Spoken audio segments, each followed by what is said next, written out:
İyileşler salam hemmelere. Sapara, oňatmy? Salam, salam yeňiş, gowmysyň, bagmysyň. İyileşler salam. Buyur yeňiş. Sen hyzmatyňda näme şugun. Meni haýsy temalardan gürletjek bolsaň. Top sende. Men temalar aýdyp bereýin. Sapara, ine biziň türkmenlerimize geçmiş tarihada gaty bir uzağa gitmäli. Şu soňky 30 ýylyň dowamyndaky alaly. Türkmenler her wagt bir çykýarda bir milli oýunuş diýen ýaly bir neme bolýardy adamlarda öz ýurdun gurmak, täzeden etmek diýen ýaly ýöne. Her saparynda da buňa päsgel berýärler, arassalaýarlar, ýatyrýarlar da her saparyny ödüm daşary ýurt, başga nemelerin eller bilen däl, gönümün arasda şu Türkmeniň öz eli bilen edýärler. Indi men bir tarihler aýdaýyn. 1994-nji ýylda, indi bu 90-94 aralygda, ýöne iň soňky nemes 94 bolýar. 1994 2002 biram ýaňy ýakynlaky bir tarihimiz bol. 2020-njy ýyl. Ine şu çyslaryň hersinde bir üýtdeşik neme zatlar bol. Özem Türkmeniň geleceğine gaty uly ziyan berip biljek. Geleceğiniň ine şuňky ýagdaýymyda ýetiriljek hadiseler boldy. Şo nemelerde. Onam kimler etdiler? Ýene-de Türkmeniň öz eli bilen etdiler. Soňra indi bular boldy bu geçen tarihler. Bunu halk bilen ok. Bilmedi alaka bir etdiler. Gazet, jurnal, media, radio o zatlardan gürrüňem etmeler. Düýünden ýok. Ýöne hatta bu şu geçen 94-2002'däki nemeleri bolan wakalar adamlaryň aňyndan bile ayırdılar da. Ýatlamaz ýaly. Yani ýatlarny da ýalňyş ýatlar ýaly bir nemeni ýol haritasyny adamlaryň aklynda çyryp berdiler. Indi siz bir şo taýdan gaýtsaňyz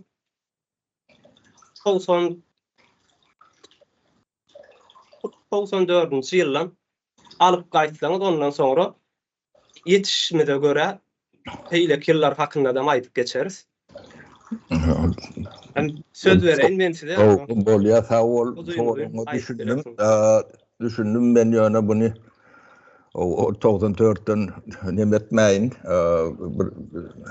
bu sistemaň biziň içinde ýaşap ýören nememiziň edil düýü bolmasa da haňyragyna neme deýin biziň ýaşap ýören sistemamyz sotsializm diýdiler, kommunizm burýat diýdiler. Hiç adam gurup bilmediler. Bundan soň gurup bilen zatlary dilitantizm şu wagtky neme Türkmenistanyň guruluş nemesine dilitantizm buňa debilizm görnüşi ýa-da şo ýa-ni kroniski neme geçipdir da. Bu ýa-ni diagnoz. Kefeliň agyr diagnozy ödem düýp neme hiç hem ütgen ok. Yani total kontrol diýilýär-de. Ählumumy kontrollo ýaşaýan bir jemgyýet. Kontrol aslında ýaşaýan jemgyýet diýen-de şeýlere neme deýin. Bir topar tarihler urun verdiň-de. Onuň neme o total kontrol neme bolanda gahrmannam düşmannam glorialak rejimler öýdi belliýändir, öz çykarýandyr. Onuň ýanky tarihleri agdalan ok, halk bilen ok diýdiňde. O tarih diýilen zat o aňyrty iňsoň bir ýerlerde bir şahsy ýa-da bir näçe şahsy çykýandyr. Şahsiýetler orta çykýandyr. Olar onuň sen tarihni, nemesini gurrun verip başlatan o şahsiýetler adynan tutmaly bolýar. O bir gahrmandyr, bir düşmandyr. O tarihin nemesine, akşyna, o şo taýdaky oýnanan oýnyň nemesine göre neme edilýär-de. Onun size o tarihi bildirmeyen oldular. Şu tayda şulon istemeyen kahramanlarının ağıtları çıkmadı. Yani kontrolün çıkıyor da. Çünkü bu zatları kontrol alınyandır. Bu loyalak rejim gelmedi ama düşmanı olmalıdır. Ona bir yatyanlar. Bu düşmanlar oyuncuda spesialistler olyandır. Bu jurnalist, yazıcı demeler diyendirler. Türkmenistan'da jurnalist yok dedim. Jurnalistler kategoriyalarda yok. Olur yala postsovet demedin olur yala hüner yoktur. Onu bilen yoktur da. Onun ne sovet dövründe işleyiş nemesini ben size biraz gurrun vereyim. Yani ben aylık geçen demem vardır. Kahramanım, düşmanım, öldür yatıyorlar. O bir kahraman olmalı olsa o sonra bir materyal veriyorlar. Sen şunu o şuloryalak yani gazettir ya jurnaldir ya da filmdir kino da çıkartıyorlar da bulur. Hem bezetnem ediyorlar propaganda. Ne ile kuralı var orada hem betne bulunmalı. Ondan birini kahraman etmeli. Kahraman taş taburunu o demedim o süs verip o şunu halka yetirmeli. O devamlı yetirmelileri var buraya onu yetip dururlar. O kavirinden düşman yatamalılar. Onun temasını neme veriyorlar. Onu kim veriyor diysen kavban içinde giden bir addeller oluyandır. O problemler oluyandır. Şimdi size yani ağaçsız nemesiz uzak nemelerden gururun vermiyor. Ben yaşayan adam. Yaşayan son bunu öz tarihin boğulayandır. Yine men boyunca, men başkalan boyunca, doğun anlaşılan demelim boyunca, tığırım boyunca, Türkmenistan'da bunu topar spesialist vardır. Bunlar 10 mi, 100 mi, 1000 mi, onu tanıdım, ben tanıtıyorum, okuma gerek geldi. Yani men var adı spesialistlerin bağdığını bilen, birinciden olur, hil oluyor da. Bir tipi el kalam tutyan, biraz yazıp bilen, bolup bilen, o makale yazıp bilen, statya yazıp bilen, ya da kitap yazıp bilen, ya da burada rejistürasını, senaryosunu yazıp bilen adamlara o gel berik diyorlar. Ne materyal. O şundan şularda miyim? Yani şular yalak nemede suratlandırmalı. Bir de gerek. Ya kahraman olmalı ya düşman olmalı. Bilen neme. Ne Sovet nemeti şeyli işle postsovet nemetem şeyli işle bu üçgen daha yok.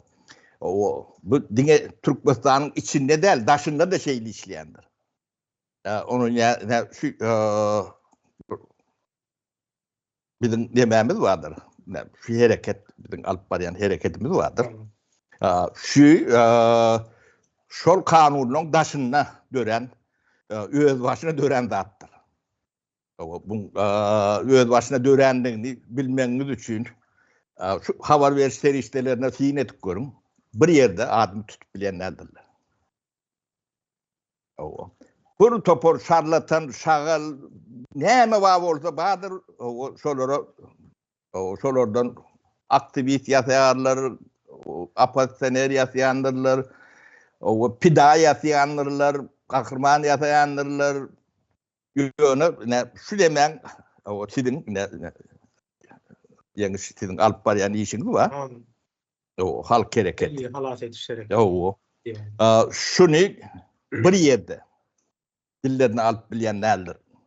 Bu arattık radyo temporalaktır. Böyle kavar veren demelerim vardır. O apatisyonerlerim vardır. Kendi atmarını gurrun ediyendirler. Sudan, havadan, fiilden, o kahramandan, düşmandan yönü. Siz yoksunuz. Yani bu yankı şu adamla spesialnesinin yani kârinin, hünerinin, okulluş demesinin demesini veriyor da şablonunu veriyor. Şablon şeydi işleyen. Biz şu nemeden entek çıkmadık bir cemiyet. Bizim şu at kahraman niyetten bizim şulun ödülür yatandır. Düşman niyetten bizim. Ben var arada 30 yılla yazılan statyalar nemeler vardır. Bu topar. Ben onu hem bezitini okudum diýmem ýalançy, käbirin böyle gurrun görýärler, neme diýerler. Şol adamdan Yeke bir ben kimdigini bilmedi, mümkünçülükleri yok da. Düýbinden ýokdur. Tanamalara mümkünçülükleri yok. Onu toradan şunu tanıyan mı diýsen, görüpmedin mi diýsen, ne şu wagtynda ekranda görüp gören soň tanıyandylar. Olmasa mümkünem derler. Yani bunu biri ya diýerler. O kıgıban içinde giden upravliyeni vardır. Ben arkamda çörek gitmiyorum. O men ekleyen şolar diýip bilýän de. Burada gazetçiler, jurnalçılar nemeler vardır. Olara da men 30 yıl çörek verdim diýip bilýän de. O men temamda spesialistler var. O men alak, men bir däl, o men alak bir topar adam var. Şolar. O spesialistler var. O. Onu ne bir yalana çıkarmak için ben autobiyografiyam gurrun verendir. Şimdi Türkmen tarihine seyredip görün. Büyükten ağzından, yani doğundan ölü yemediyen şey, şunu senli, autobiyografiyasını gurrun verip bilyen, ne kahraman vardır, ne düşman vardır, ne devlet iş adamı vardır, ya yeni bir son 50 yıl alayın, yoktur. Mümkün derler. Ben bunu näme üçin sizi özüm tanatjak bolup etmedim. Ne şular men barada spesialistler o nämetiniň ýalňyş ýazanlaryny, nämetiniň dogry ýazanlaryny bir deňeşdirip o aňyrtynda ahlak bu da atlan hem bezesi bir düýünde bir ahlak talap edýän hünärler. Ýazgy bolsaňam ahlak bolmalydyr, jurnalist bolanda da ahlak bolmalydyr. O samimiyet bolmalydyr, dogrulyk bolmalydyr, şodatlar bolmalydyr. O şodatlaryň ýokdugyny özleri aýna fereder ýalyk. O ödem hiç tadım gidlemän aýtmyn. Ýalňyşlyklary maýdýan, o dogry eden da maýdýan. O bunu özüm tanıtjak bolum demedem ok ben. Ýa şolary şu käriň, şu hünäriň ýokdugyny düşündirmek üçin edýän. O bir topar adama o derstir. Ýöne şolon gahrman diýip görenler vardır. Şolon gahrman ýatan adamlar gatkendir. 70 ýyl alsan giden nemedir. Biri şolary ýalak, ýani öz geçmişini aýdyp bilýänler, aýdan ýerem ýokdur. Onu gahrman etjek bolup, o ýadym ýalak, o jeleň sagatyny gahrman etmede senaryolar edip bilýärler. O autobiyografiyada da. O tarihi nemeti yok da. Zemini yok. Temeli yok. Kökü yok da. Şoň üçin yani Türkmenler tarihi bilmeýändiň büyük sebäbi şodur. Tarihi gurrun berbersen, onu registrasiýa edibersen, halka ýetiribersen, on aňyrtyndan o şolon kontrol edip bilmejek gahrmanlar çykýar. Düşdüm. O mekteplerde de şonu alakdyr. Nemede de biz ýerde ýaşanymy bilemok da. Hay sistemde ýaşanymyz. Yani şundan çykmak üçin ýerde ýirak baranyny bilmeli. Yani ýoly ýitiren, o ýoly tapmasy üçin o dogry ýola barmasy üçin ýolunyň ýalňyşlygyny ilk bilen düşünmesi gerek. Şeýle. O. Şol bu zatlar gaty önemli zat. O sen dogry ýatlattın, nemetdiň tema düýüplü bunu düşünmek üçin kän gurrun etmeli bolum ben bulary ýalak demäni. Hüwes edemok, bular ýalak temalary açmaly sebäbi. Bu da atlan hem bejetiniň hünärmentleri, ýa-da ýa-da ahlak tarapdan borçly adamlar bar da jemgyýetiň içinde. Ýazyjy, şahyr, o jurnalist näme diýerler? Kalamdan çörek ýan adamlar bar. O şolong ahlaki borcudur bu zatlar. O borçlaryny düşünen okmany ne siz ketiplersiňiz. Men olara siz gowy elbet ýa näme de diýip o baha verme demem ýok. O ýanky tarihçi öz halkynyň taryhyny hem ýazar hem biler. Beýlek tarihlerini bilmeliler. O dünýäni öz halkynykyny biler. Ýöne bizde şu yemeleri görüp adamlar inni isleseň kontaktda bolýan ýa-da görýän demedýän soňky 30 ýylyň içinde bilim diýilen zadyň doly şüýredilendigini görýärse. Onun içinde de elementarny zatlar vardır. Yani sen okuman, yazman, öğrenilen zatlar vardır. Geografi, yurdun içi. Sellem, etraf, haysi ovun yerde yerleşe, kışın ehlek, yazın ehlek gelye, güydün ehlek, bitkiler var, ehlek, mal canlılar var, flora, faunasını sağalı mektepte okudulýar. Hem bir yerde şonalaktır. O birde düşündürjek bolsaňam ne şo temalaryň üstü bilen düşündürilýändir. Ne şo da atlaňam ýokdugynyň demesine bardymdan menne bir topar adamlar aratyna gürleşip pikirleşip nemet böründe. O sen tarih diýen, geografiýaň bilen o bildiren oklar. O bir ikinji o ýeke bu mektepden soňy beýle hünärlere geçip gidýär-de. Täsiri. Misal üçin doktorlar vardır. Şu wagt doktorlarym jahaletden gatul paýnally.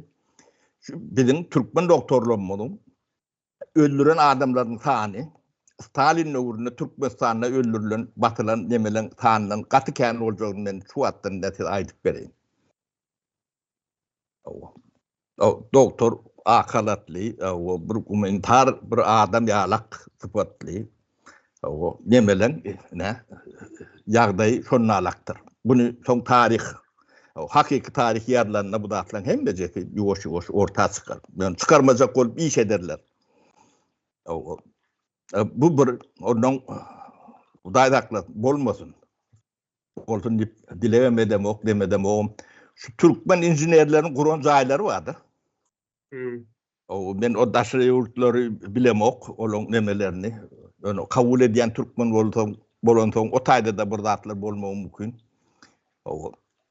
Yani yer titrese şu jaýlaryň aşagyna galjak. Pidalan men tan gözüňmi de getirip bilemok.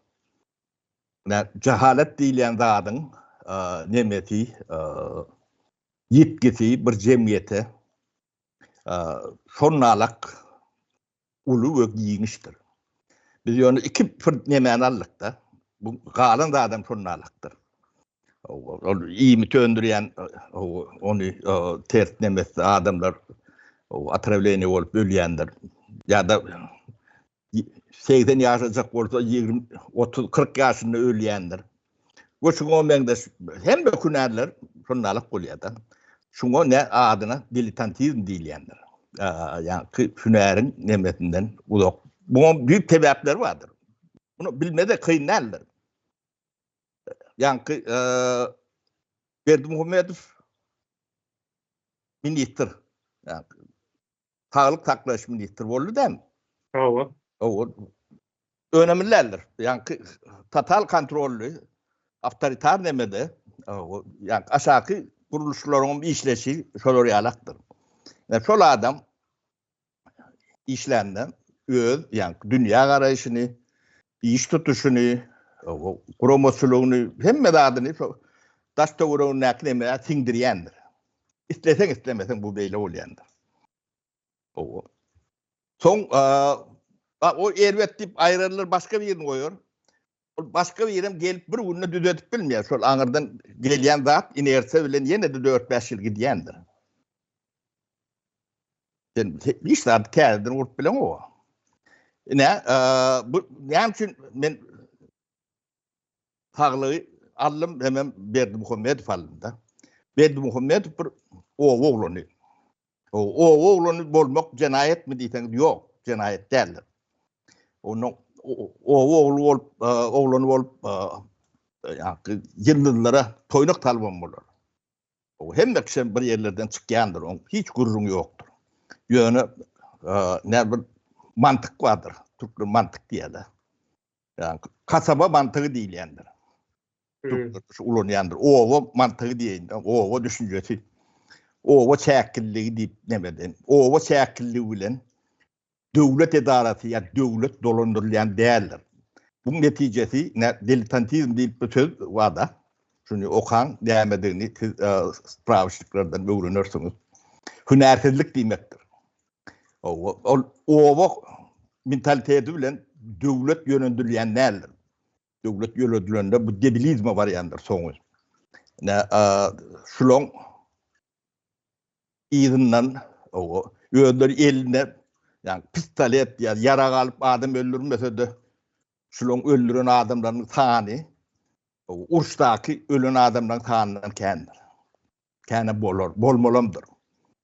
O büyük demesi yani deme diletantizm.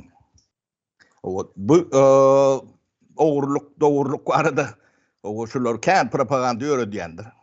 Yok. Diletantizm yani soğutsuzluk, cehalet adı yani Türkmen şu cehalet oluyor adı. Ya liyakatsızlık değil ya da. Bunu getirip bilen ziyanını ölçevem olayanlardır, gözünü getirmem olayanlardır. Yani şun yerine belki sisteminde akıl işleyen olsa, aklın üstünlüğü. O aklın üstünlüğü olmak için hukukun üstünlüğü olmalıdır. Akıl işlep bilir yani. Akıl elimde ama garanti bar yerinde, kepil bar yerinde akıl işlep bilendir. Olmasa akıllığını yok edendirler. Kırıyandırlar. Yani, toplumum linç edendir. O toplum, cahil toplum, o akıllı linç edendir. Yani cehalet demeğini döreden sonra bu öz bolşluğu bir hopu vardır. Sen o insanla o Einstein'le baranda seni ne ederler öyle ya? Sen şu taydı ne emedik bilirsin. Sen daşla öldürürler. Yakarlar. O tarihte de hem ben emeler sonralık olandır. O tarihte yanan o atış eden adamlar vardır. Kendir. Onu atlarını biliyensiniz. Ne? Yani bulun bizim tarihimizi nemetmeyenlerinin büyük sebebi şudur. Onun siz bu neticesini günde görüp görsünüz de. Şu netice seyredip şunu görmeyeni öğrensiniz. O katı kendi adı düşünüp bilirsiniz de. Şu soruların orta çıkmasının ödüm neticesi sapara şu soruların çıkıyor da yani. Nämeler boldy diýen sorudur ýa-da. Şu cemiyeti elimde mi sorulap duruyan cemiyet ösüşü tarap gidip bilýärdi. O sorulmayan cemiyet, onun ol biýagry cemiyet bolýandyr. O biýagry cemiyet ösüşüň öňüni alar. O gözüňe dürtülip duran adam görmez. O biýagry da men däl ya da men işim däl ya. Ne Türkmen durmuşlarının utanç bolsa da misal bereyin ne. O yani insanın gün içinde 4-5 sefer bir hükmani suratda o bir kendirak bir adırak o bir barmalı yeri var da. O piyada varlayan yer değil ya da. O hacathana. Şu tayda adam ömrünün gününe bir saatine geçiriyek bir köprek geçiriyen onu mümkün. O inni Türkmenistan'da seyredip görün. Tuvaletin avat yerini bana görközüp bilecek adam var mı kan? O yani o beşili atellerde nemelerde o şuun düğün kurulan olsa nemedir olun yönü. Mektepler alın, bilim ocaklarını, medeni ocaklar alın. Başka neme? Haydi O bulutlardaki haydi daran alıp demedin oğu. Ödem günne barıp günne görýän dağıtlar şotay. Ödem medeniyetin taglığın giliyenaň başlayan yer şotay. Şonu görmeyen cemiyete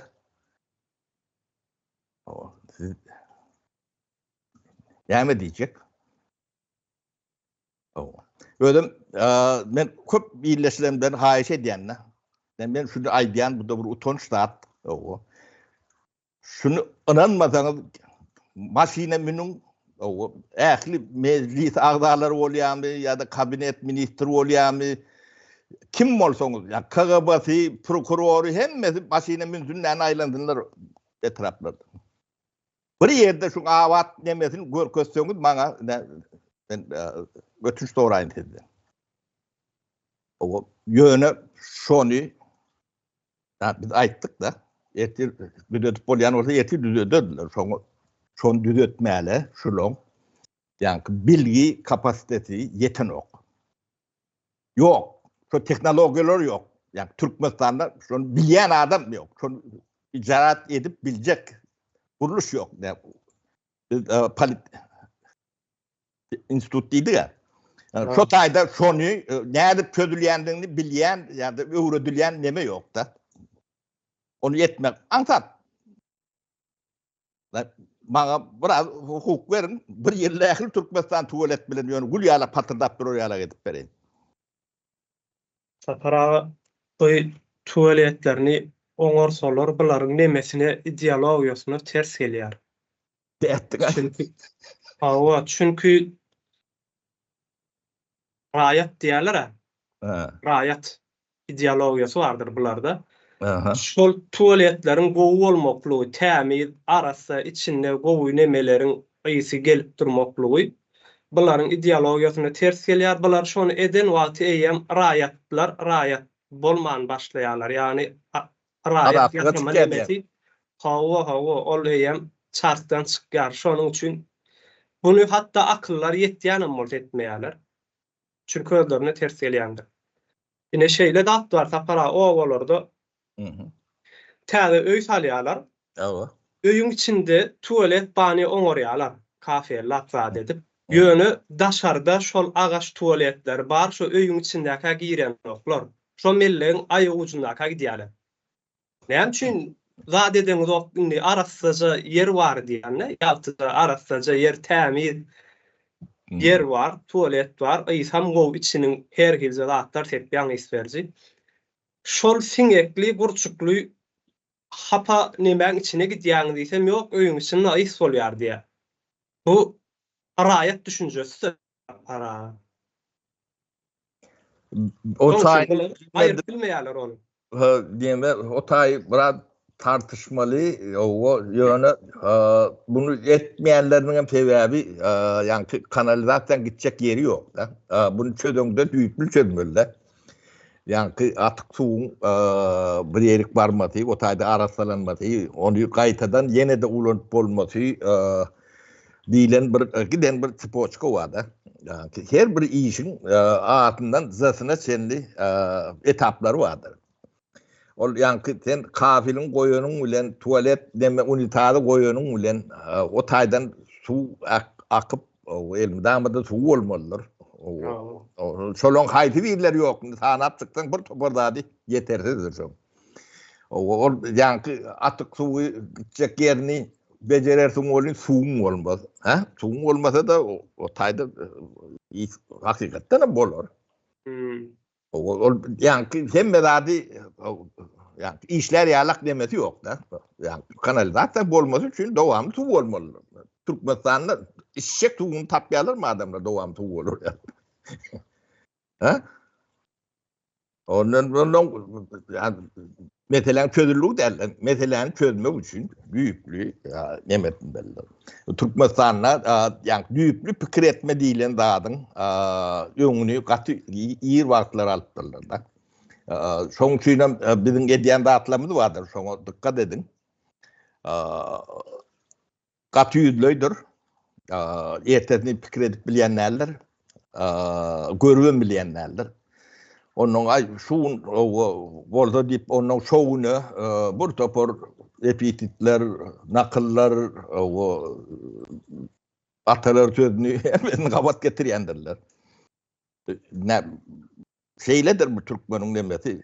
Ne akıllı şehir kurup diyor deyip aydiyata. Devlet kurulmadık yerde akıllı şehir kurulup bilir mi? Ha? O bir onun indi halka deredin. Ola sizin prezidentiniz yani o oğlun dedik o. Zay talp göründürler. So zay adam ömrünü bir zay doğrudan talp bilse hem bekşi adam meserim diyenlerdir. O yer sonku değildir üstüne zay talyanlar.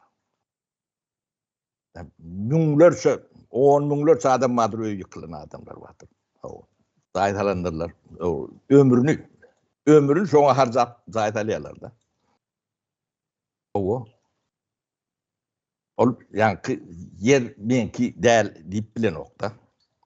Sonu nembeti çumluğu, fikir ediş çumluğu yeten ok. Sonu bunu ne edip sizi demediler. Yani şu ramkan içine talyalar, talp biliyorlar. Onu düşünmeniz için şu radyo, televizyon, gazete, jurnal nemelerine seyredin. Şu tayda geçen ortalar narratif diye de nemeler. Daşın akı Türkmen'in okuyunu onu da tiyine deyin. Yani ben ondan tayinlik görmedim de şu Adatlık radyosu Avrupa'da oturan bir radyo. Ödem rejimi kollamıyor no. Ona da biz hiç dememiz yok. Belki doğru mu diyenler. Yönü yani havarlar verenler de, gurrun geçirenler de köyünü Sovyet nemetinden yani o Sovyet'ten değiller. Şu Ort İmperiyadan gelen narratifler vardır. Günde şunu veriyenler. Her tapar. O bir cenayeti ya olayı aşak olanı da şu narratifleri veriyendir. Son bilen demediyendir. Ben size önkü dememde de aydık geçtim buralara. Yani köp demer şu önümçülüğümüzden bizim parti bilen buğday, yani dayıkançılıkta. O şu tayda bolyan dağıtları suratlandırıyorlar da. Yani şu tayda seyretsen potrot dip töz geçiyendir. Ha? O dayıkan planlı doğru ya doğulmadı diyendir. Söylem. Onun devlete tavsırmalı demesini tavsırmadı. Biri tavsırdı, kendi tavsırdı, beylekli pripit gitti diyenler yeni hem mecesi narratiftir. Yani başka yerlerde de partada yığılıyor, buğdayın yığılıyor. Buradan kendim kovum yığıyorlar. Çok devletlerin Medine demesine seyredenler, yani propaganda demesine adam çıkanlar sesim yoktur. Yani ben şu Litvanya'yı misal verdim de. Litva yumruk gelecek yer. Mari oblası vardır. Bu Mari vilayeti. Teritoriyada sonundan kendiler. Yumruk gelecektir. Halkın 3 milyon. Elim damadır 3 milyon plus minus burada geçiyor. Şunun öndüren buğdayı var. 4,5 milyon ton buğdayı öndürüyorlar. Onu öndüren sertifikatı vardır. Dünya kadar. Tonlasını ben demede oturmayın. Türkmenistan'ınkinden 20-30 etseken. Şunu bileyenler. Öndüren süydü, et önümleri hem de yani Pomodor bilen hıyarını senin Türkmenistan'dan kendi öndürüyordu. Tarımsağını, kelemini, nemesine senin. Yumruk yalak geldi. Radyoda, televizyonda şu plan beydiptir, tereziden nemi urlaptır, pripitgettir diyen söz yoktur.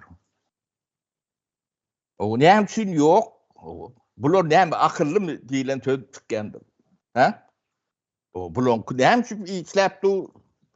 Böyle Türkmenistan'dan buğdayı ne gördüsü. Beşette kendi öndürüyorlar. O kim bu öndürüyenler bilen adam yok. Gururuma verilen o içeride. Önde gelelim de köprüsü taşına gidiyor. Ekspert ediyorlar. O magazinlerine varsan, inanmarsın, o polkolor yönü sallant bu. Ödem son 80-90% öde önümü. Ödem dörlü dümen. Yani Şvetsiyan minüsünden magazinler nemi var asortimentinden. Şulonku yerli önümü.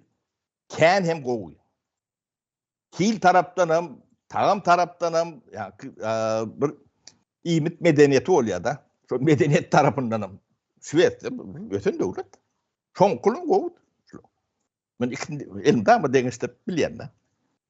Bu ne hem için diyen Toğra'yı Türkmen cemiyeti ya da nemeti berip bilyenlerdir. O berayende neyle Toğra'ları verir? Şu terediğin başına oturan oğru, şunu ağırlattır, şunun yanına kontrol oymalı, şunu cezalandırmalı. O gururun şu tarafa yeme diyendir. Günah o yeme sebep o tayda değerdir. Onun yani brigadir elbet ya da kolhoz başlığı elbet vaktinde dökün vermedi bize ya. Gımmet verdi, ardan verdi diyendir. Yani problem o tayda değerdir. Büyüğünün önündendir. O teknikamız yok. Var. Su verdi, vermedi. Şu gruplar ediliyendir. Yani mesele o tayda değerli. O tayda değerli mesele üstüne barıp bilen okulur. O mesele ne hemen? Yer taygankı olmalı. O erkin bazar olmalı. O adamlar erkin öndürün darını öndürmeli. Sonra terediğin başını kontrol etmede gerek gel. O poliste de gerek gel. O birini basmalam değil. O gururunu etmeliler.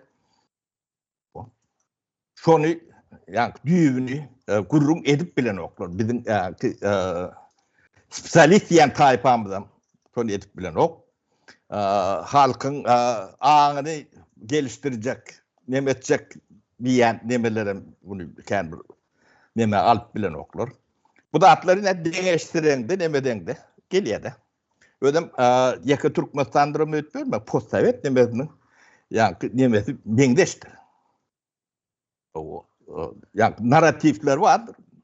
Ortaya narratifi işleyendir. Şu neselin. Dil nemesinde de şunda alaktır. O triyono bunu tinet görüp bilen yok da. O belki de görüyen bağdır.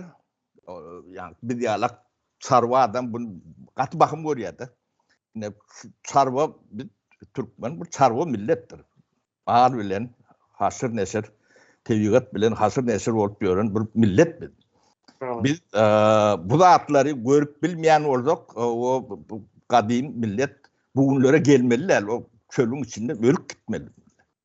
O zatları tin edip görüp bilen o anırdan gelen bir genetik kodlamız vardır. Yani bunlar yağısı şu kodlardır. Şoları öldürüyorlar. O bunlar uğurlan pullar bile ben evlokan işim yok da. Uğur bile bir işim yok. Bizim medeni bağlılıklarımız var da, değerlerimiz. Bunlar şunu dargıtıyorlar. Onu dargıtmak için yani kasaba mantıklı bir yerin başına koyuyorsun oğlum. O çüğreder, şu tane kuğradır. Yani başına, medisinen başına bir yerini koydular mı şunu? Medisina çüğrendir. O düzede olmuyor da. O Türkmenistan'ın medisinası o yerveden değil 90'cı yıllarda. O ne ehlek spesialistler vardı. Gözden, hirurgiyadan, yürekten ödem meşgul hem adı belli, güçlü emeller var. Şu atçolar dörüyen yok. O pulların başka hiç adam gören yoktur. Şu at doktorlara şoları alap. O bulun ne demediyen demesi şol, ne şu diletantizm. Bu vahşi, katur, ervet zattır. O şoňa o barýaňyz diýip 97-96 ýyllarda aýtdypdym. O diletantizm nämedigini o ýaşap demeden soň görýänsiňiz. O bu aňyrsy nadanlykdyr. Siz şu wagt Türkmen jemgyýeti bu nadanlyk döwründe ýaşap görün. O bu nemeti, ýetkisi şeýler agyrdyr. O bunu düýünden täzeden urmalydyr. O gurmasaňyz bolmaýar. Buňa da päsgelçilik berjek bolýan adamlaň demesek gatkendir. Ne şol ýönkü şo hünäri alan adamlardyr. O ne sapara kezzap ýerlerde ama o şey diýip bilen adam var da. O men tanama mümkinçiligim ýok. Ben misal edip aýdýanna. Ben ondan ýa nemet göremok, bular tanam toňa aýdýanna. O şol adam bilen şol tipli adam o men ýanynda oturup gurruk edip biljek adamlarym däl-de. Ben gözüme seyredip bilmeýänler görse nemet. Ýöne sen barada gurruk edýän. O seni gahrmana däl düşman etmeli. Halkyň onu ýigrenji görkezmeli.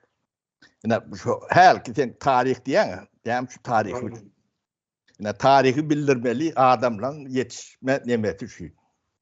Bulan köpüsi çağlygyndan travmalan ya şoňa meňdeş ýa nemerek başgalarlardan o taýlap neme diýerler bular yetişdirýärler. Onuň hünäriňem öz bolmasa da adyny berýärler jurnalistlik. O erkin bolmaly diýerler. Olar bularyň bilýär erkin bolmalylygyny. O adalatly, ýöne dogruçul bolmalylygyny bilýärler. Ýöne hem medýanatlar tersine. Bir da neme diýerler de. Yani öňüne perde. Yani severini garaýan demokratiski sever näme dip o döwletleriň adım demokratiskidir severini garaýan. Demokratiýa. Bularym adyn jurnalistik goýýar, onuň aşagyna jurnalist çykmasy o gaty kyn. Ýöne Sowet boşlugunda jurnalist çykan ýer ýokdur. Olar ýaly künärem ýok. Okudan oklarym. Olar ýaly institut ýok. Adi jurnalist bolunýar, olar ýalyklar ýok. O ýokdugyny geldiler men elmi damy olar ýoklugyny subut edip berende. O jurnalist diýilen adam birinciden ahlakly adam bolmaly. Ya watanyň şu ýagdaýyny tapara düşündirip durlar. Onu men düşündirmeli zatlar däl, şolaň düşündirmeli zatlar bu. Şunu tapara düşündirýän bolsa, siz öýüpäňde eden dok diýmekdir. Ya da yeňiş düşündirýän bolsa. O bu aňyrtynda etmeli adamlar bar. Ya saglyk barada gurrun edýärse, saglygy kim etmeli ala? Saglyk barada doktor bar. Sürü. Şolar etmeli. Hani eden ýerini görýäňiz. Görkezdiňmi maňa? O. Onuň hukuk barada hukukçular. O. Näme bize hukuk reformasy geçmet diýip bilen hukukçy ýok.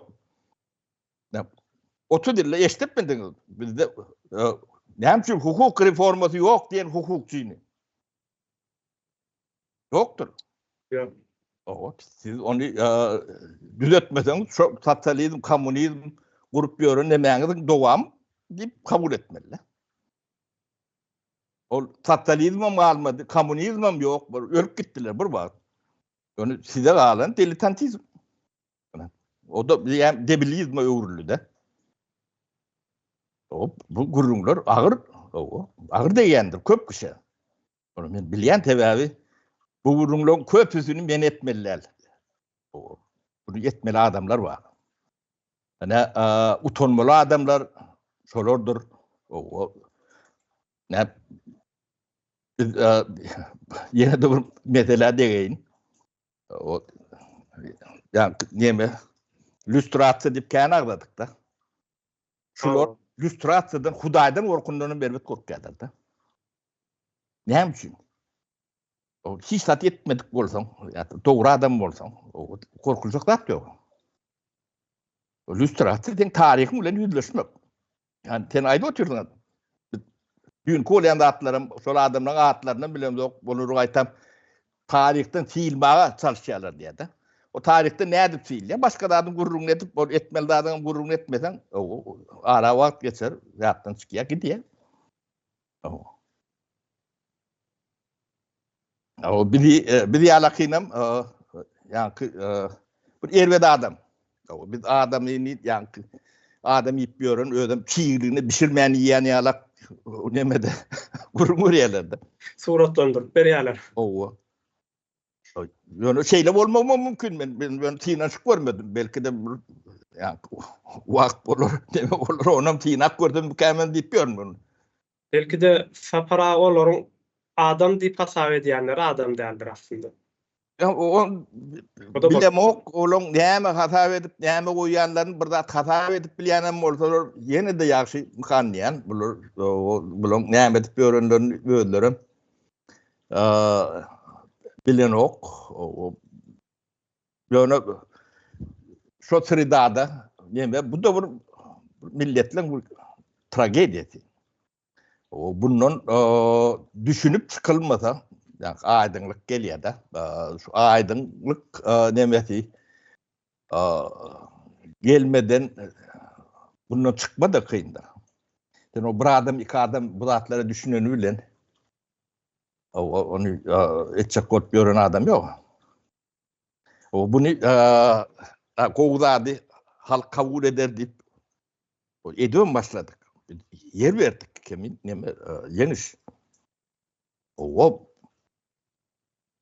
170 näçe kalkozy özölleştirip geçtik da. 170 kalkoz, o 500 kalkozun içinde adat derler. Kısa wagtyň içinde. O ýöne şol adamlar şondan allyk alan var da. Allyk diýip bilýän ýok. Näde balanlaryny bilen oklar. O şo bollu diýenem inni şu düşündürüp başlandım deme diýerler.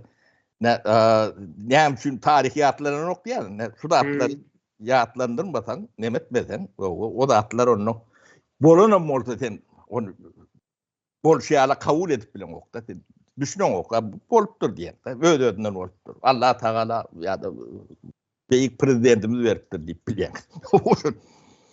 O bu eden adamlara bulunmadan bular düşman niýe-de. Bular kezzap diýe, ogry diýe bular. O şu bizden ogry ýasamak üçin yüzlerce adam çörek ýýär. Şu adam ýyp ýemede kıban içinde giden upravlenler var bir näçe. Näme indi bu YouTube'un çykjagyny bilenlerdir de. O bilen hiç wagt ekrana çıkıp bu zatları aýtmady döndürler. Ýöne ýa-ni Hudaýanyň mesela Hudaý baham Tanrym bir zat bar eken YouTube emetdiler o gürläp otyr. Men şo siziň o ağzynıza alyp bilmeýän adamdy demedip bilen okdular da biziň adamdy agdamak gadagan etdiler. Ol tarihi nemesi barada beýlede dursun. O biri adam tutanly diýerler diýdi. O şo derejeye getirip nemediler neme.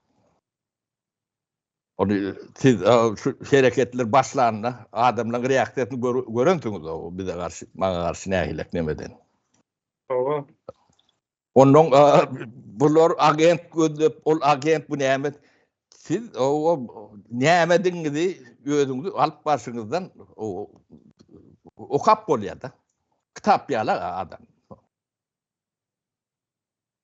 O sen bilmeýän adamyň bilen barada bir gurrun edýän bolsaň, taňa o gurrunlary berýän bolmaly.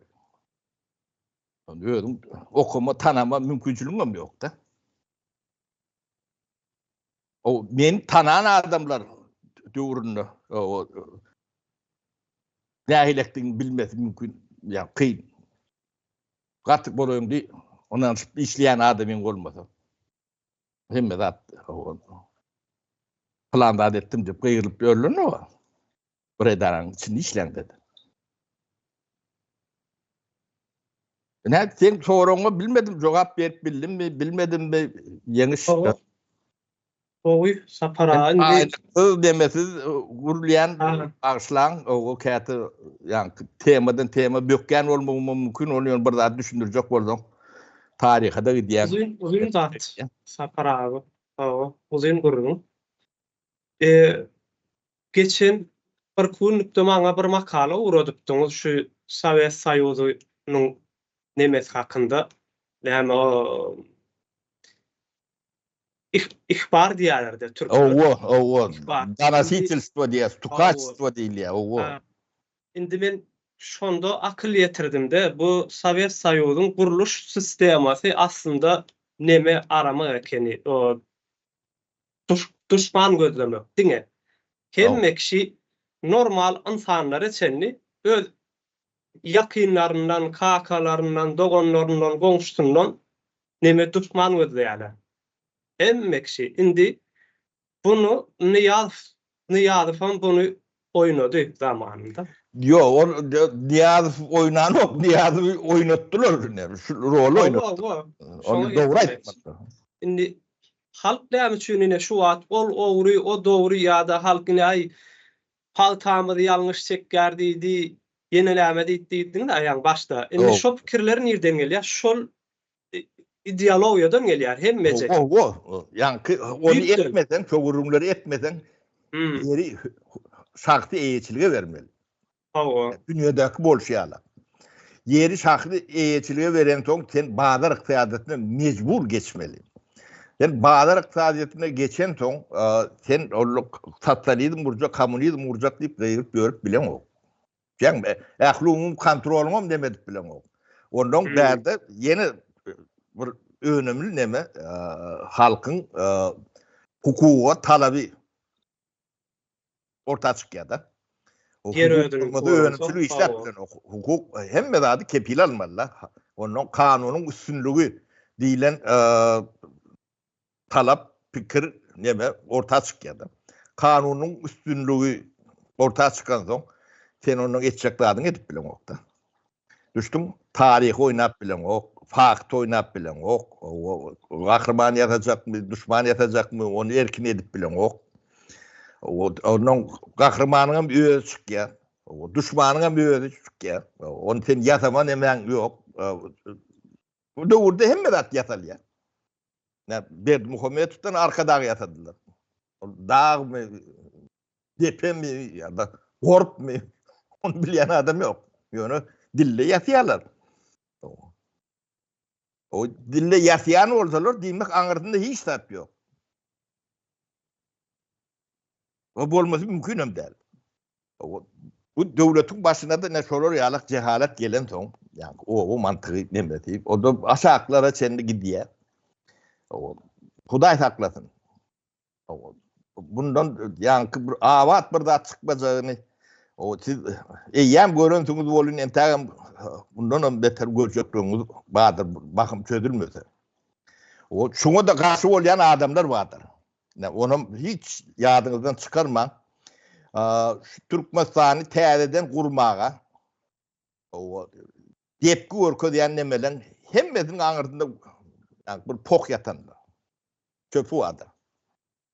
O çöpü bolman, o bir logikaga wat gelýän nemeni çözjek manaňy ýokdur. Bu zatlar hemme zat görünüp durar. Ondan ýa-ni biziň ýa-ni gurucu meclisiň bir elbetde atdygyny düşündirjek bolýan adamlar bardyr.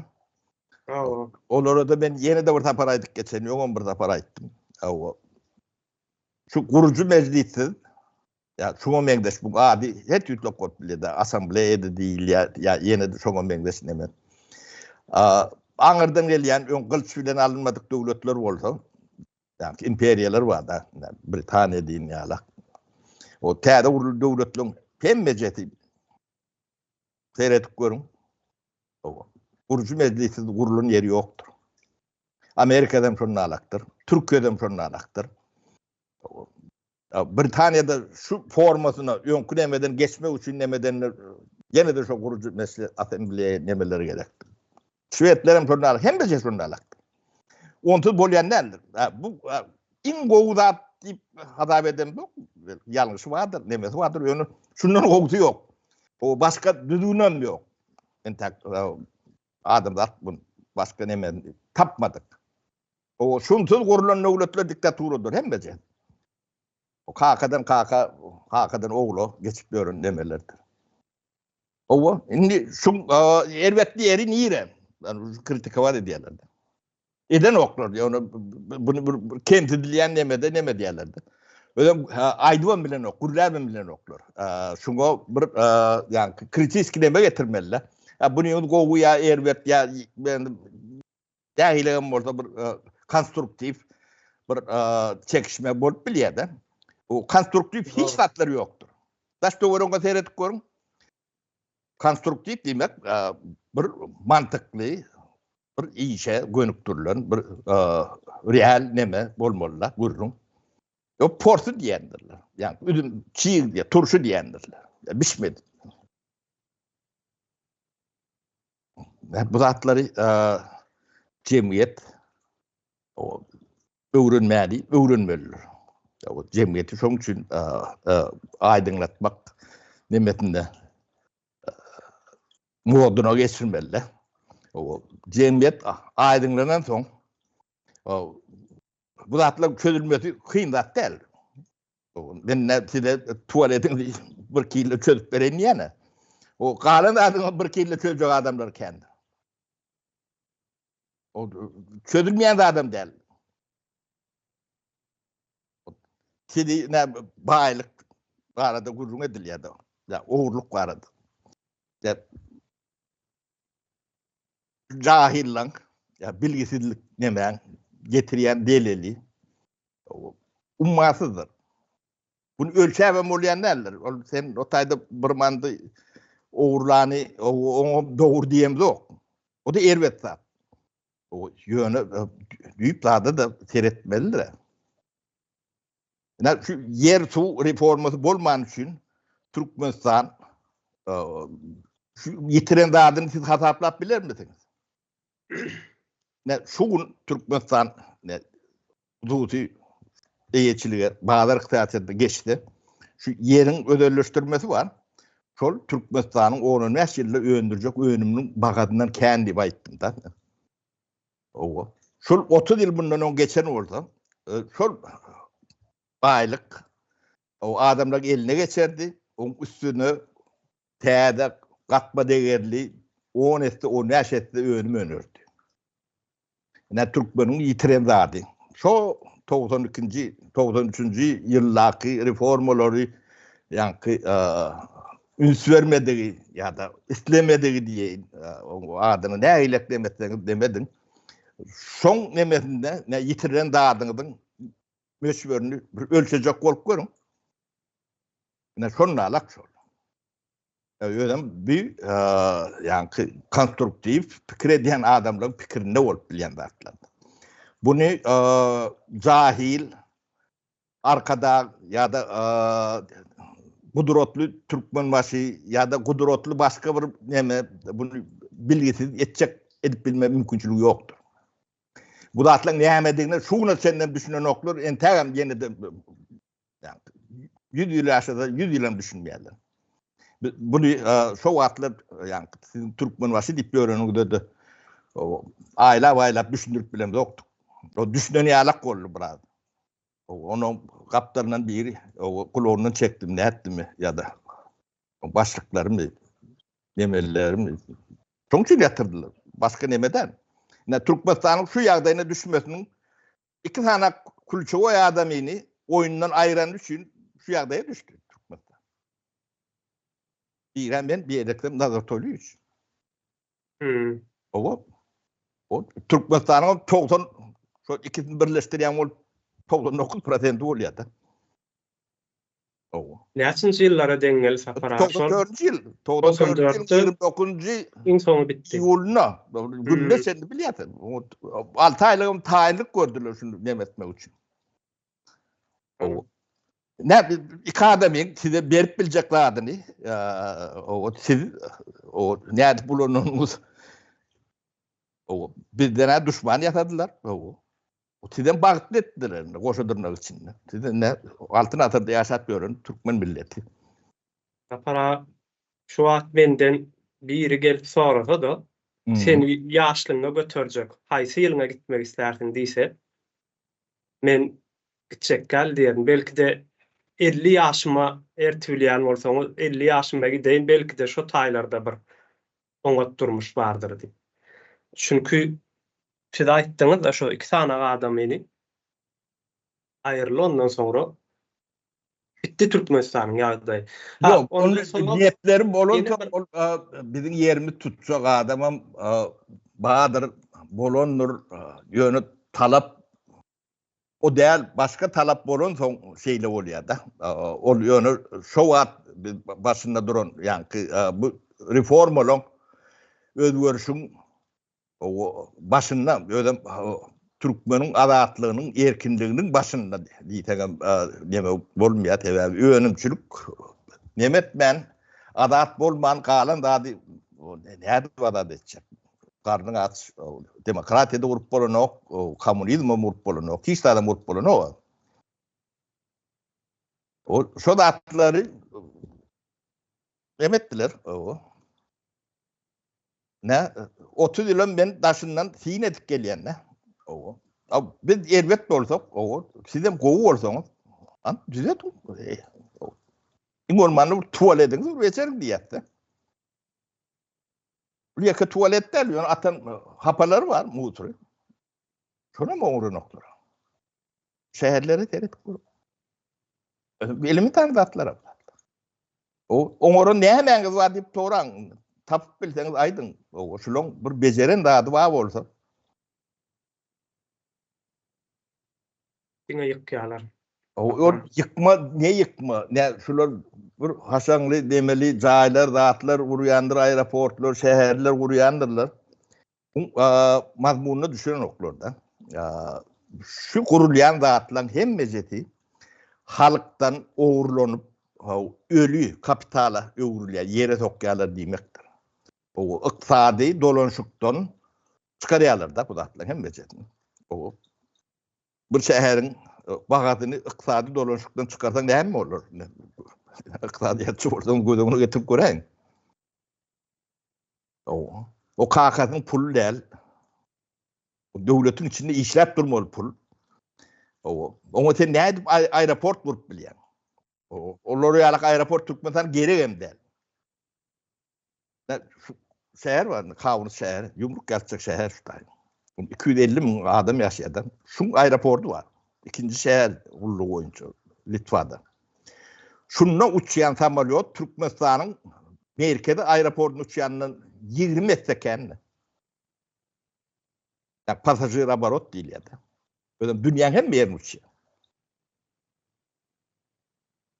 Ödem aeroportu, şu sebep dövrünü salınan aeroportu biraz rekonstrüksiyon edip aynı öyle daşın demettirler. 4 milyonu da drone edenlerinde. Kaptanladım. O sizin 4 milyar harcap o tuvaleti portap durun aeroportunuz var. O hepte de bir samolyot uçuyor ya uçuyor. Günde bir yeri bolonladı. Olur ya aeroportu demedi. O siz şu dağıtlardan dengeçtirme demesini çıkarıp bilen yokta. O yani Türkmen hükümetinin ediyen adı ne? O tuvaletini korumak. O tuvaletlerin bir de yani Ors İmperiyetinden kalan yadigarlıktır. Kimin ne mi? Miras. Miras. Şonu koruyorlar. Şonu tuvrata almalılar. Yani gündeme çıkarmalılar.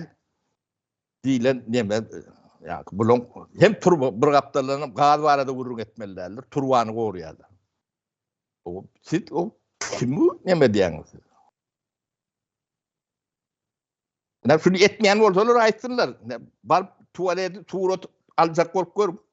Olmasa her bir mektepten hayiş ediyetmiz. Her bir mektep o tuvaletini bir Kaka rayonunun plan mektebi tuvaletim şunu alak deyip bir rubrika açmalı diyemediyetler. Şunu iyi verin materyalini alıp bilem yok da. Korkuyorlar. Korat diyorlar. Atlayarak oraya. Atlayarak tuvalet oraya alır. Doğru da falan. O var şeyledir. Ne bulun yani altın asır kuracak bolsam şunu alır.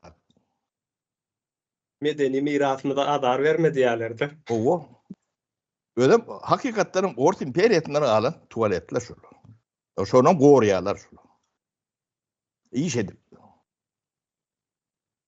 Ne bana yeniş o sorunu cevap verdim deyip düşünen sorun orada der olmasa da sorular bar belli alıp kalmıyor. Bu uzak tema sapara entek başyny başladyk. Bunyň soňlary bar. Men näme üçin aýratyn 2020 diýip ýazdym. Onuň bir nemeleri bar-da, onu bolmasa indiki nemelenme de ders. Buňam sebäbi şu başda sen aýdyp geçdiňde bunu etmeli adamlar bar diýip.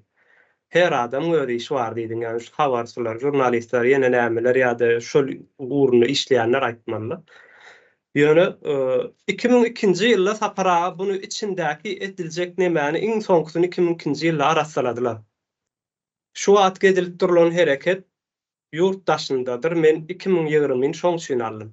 2020-nji ýylyny ýurtdaşynda ýene bir täzedänden çykdy-da bir gatlap döredi. Täze bir gatlap. İçinde onu aratsaladylar 94 bilen 2002-nji ýylda Türkmenistanyň içinde dıp çykmady ýala getdiler. Ondan soňra şuny ýasyň alyp baran nemeleri wadyr, ýörüýdi şoň üstüni berkitmek üçin o häkim plan dolup bilmändir, bu häkim ýene bir wada edipdir ýa-da bu minister ogurluk edipdir diýen ýalaky diňe neme görkezip üstüni ýetirip geldiler-de, ýani şu iş edýän adama ýigrenç döretmek üçin halkyň aňynda onam etdiler, halkyň aňynda. Şu wagt siz hakynda bir zatlar aýdýandyrlar, ýöne derrok halk howa şeýleken ýene näme diýip başlaýarlar.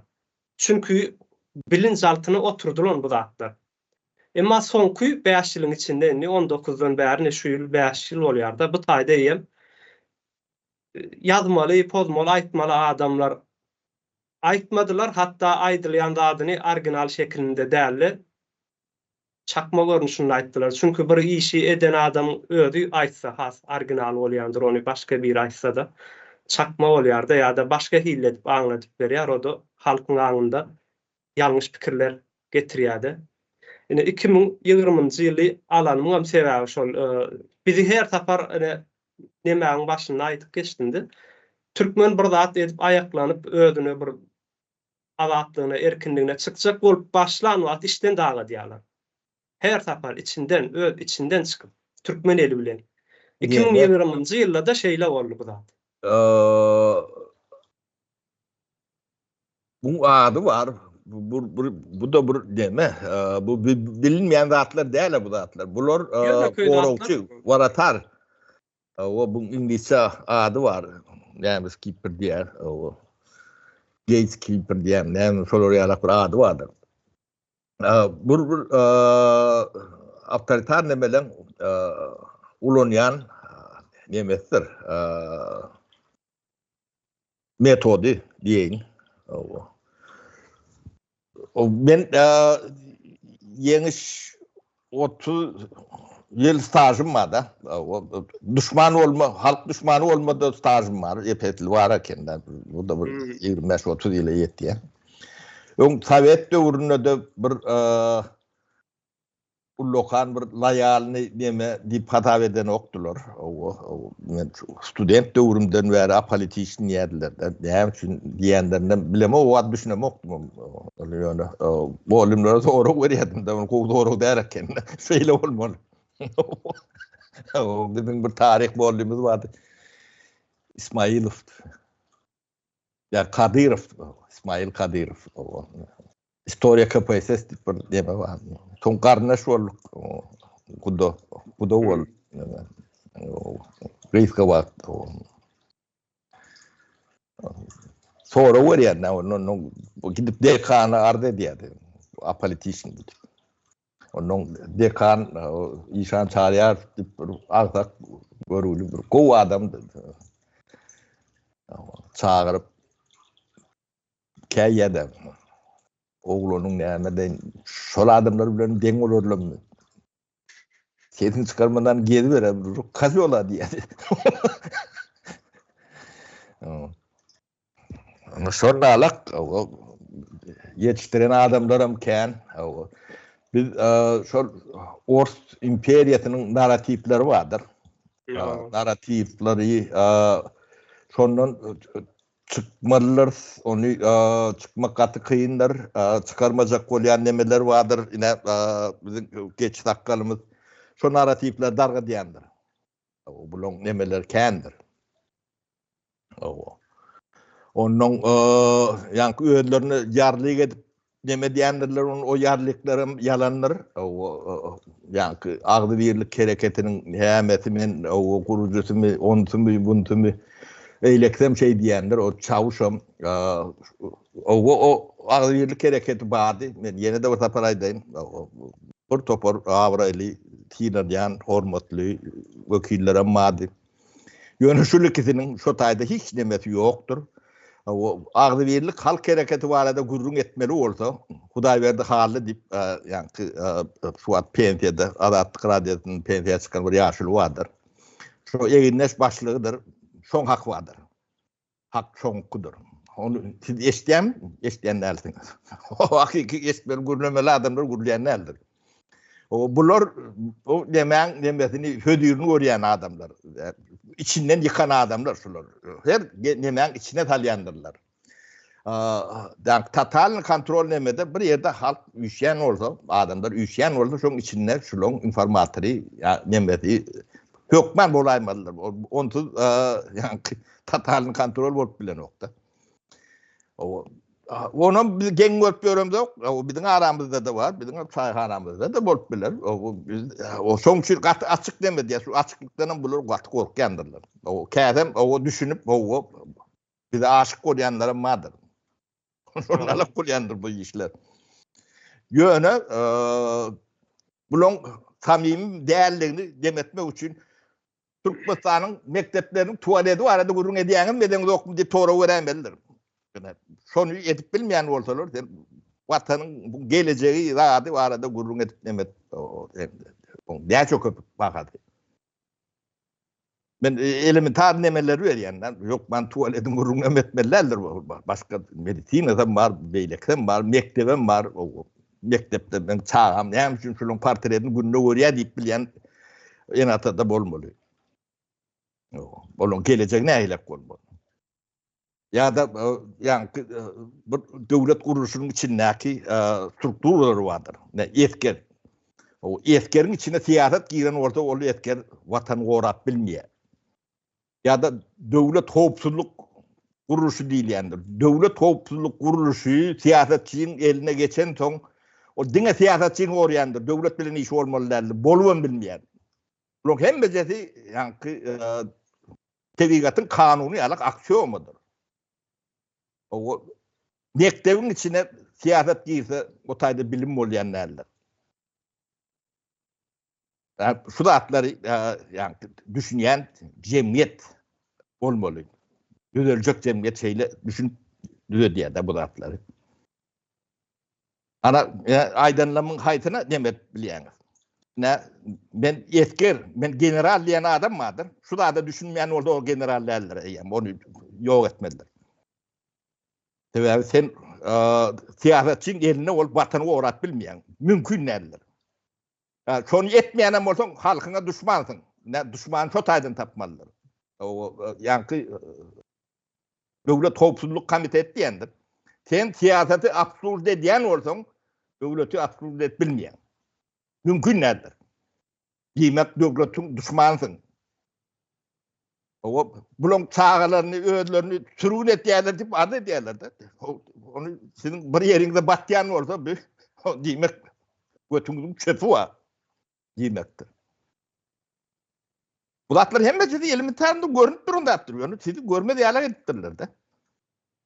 O siyasetçinin eline esker geçen son o devletin hopsuzluğu uğrulayan nedir? Siyasetçinin hopsuzluğu uğrulayan. Şu şeyle mi değil mi? Teredin şu an. O hukukum şununla alaktır. Hukukum şunun siyasetçinin eline geçti. O hukukçu siyasetçinin uğrayandır.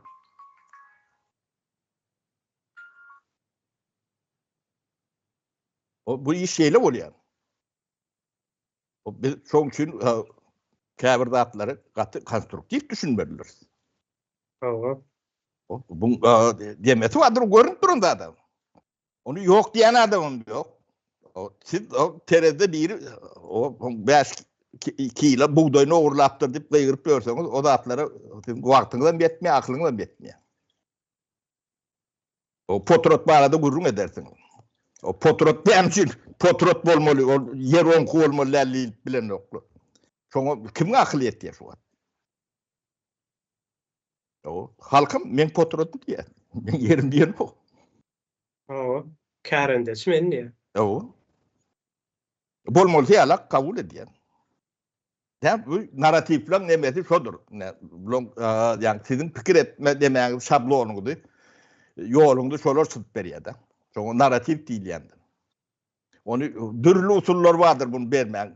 Buňa da ökdüdürler. Jurnalist diýip şolar okudýarlar da bunu. Çok jurnalist diýerler olmasa propagandist bolmaly. Neme yeňiş gutoroly men gürletsem gaty kanserlerine san bulan o şoňky alkyn. O, yine bargetleşimde neme ders dowam eders. Uzun gyzykly urunlar. Bolýar sag bolun. İlleşler sapara. Nemetmen o men ýanky 70 ýaşdan geçen soň gidläp ýörjek demem ýok da. Neyse şo diýedi. Başga nemesi ýok. Bolýar sag bolun, saglyk. Bar, sag bolun.